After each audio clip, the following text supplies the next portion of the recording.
Watch CNN's Jake Tapper frown his way through an explanation of why Democrats are in for a beatdown in the midterms this November. Ouch.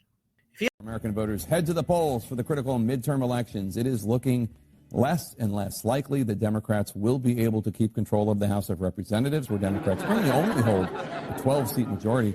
CNN senior data reporter Harry Ensign joins us live. Harry, if you're a Republican running for re-election or trying to unseat a Democrat, things are looking pretty good, right? I would say they're looking very good from a historical context. So basically, I took the best Republican positions on the generic congressional ballot at this point in midterm cycles since 1938. That generic ballot basically asks, would you vote for the generic Republican or generic Democrat in your district? And guess what? Since 1938, the Republican 2-point lead on the generic congressional ballot is the best position for Republicans at this point in any midterm cycle in over 80 years. It beats 2010 when Republicans were up a point. It beats 2014, 2002, 1998, where Democrats led by a point. And in all of those 4 prior examples that make this list of the top 5, look at that. Who won a majority? It was the Republicans who won a majority. Now, of course, the election is not being held tomorrow, and we'll see. Sometimes history isn't always prologue.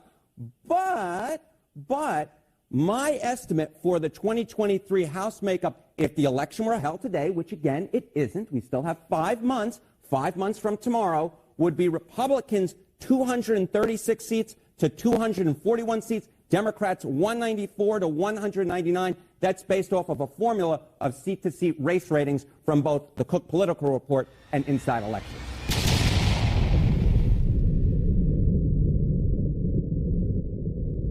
That is a stomping, or that would be a stomping. Yes, it would.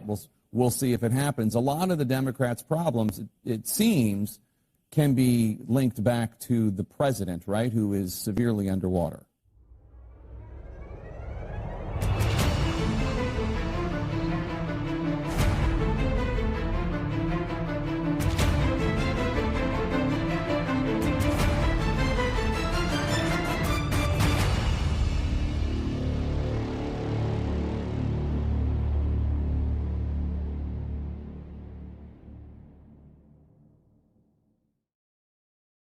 Yeah, you know, midterm penalty, it's about where the president is. And essentially, okay, look at the president's approval rating at this point since World War II in midterms in which his party gains or loses less than 5 House seats, which is essentially what Democrats need to maintain control.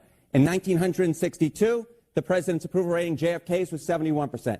Bill Clinton in 1998, it was 63%. In the 2002 cycle, 72% for George W. Bush. Joe Biden's is just 41%. Why is his approval rating so low? Well, I think this slide will give you the answer. This is the net approval rating on the economy at this point in a presidency. Joe Biden's minus 26 points. That is the lowest, tied for the lowest for any president in the last 40-plus years. So speaking of the economy, just how big of a drag is this economic situation shaping up to be for Democrats on the ballot this fall? I think it's the big drag. No.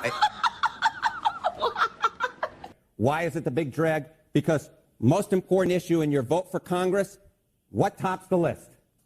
Not surprisingly, with those gas prices as high and the inflation as high as it is, the economy at 48%, that beats gun violence at 17, abortion at 12, immigration, which Republicans had really wanted to run on, all the way down at 6%. And here I think is the big takeaway. Views on the economy are closer to, look at this, Republican Party 51%, Democratic Party 31%. Republicans lead on the issue that's most important. No wonder they have a historic advantage on the generic congressional ballot, Jake.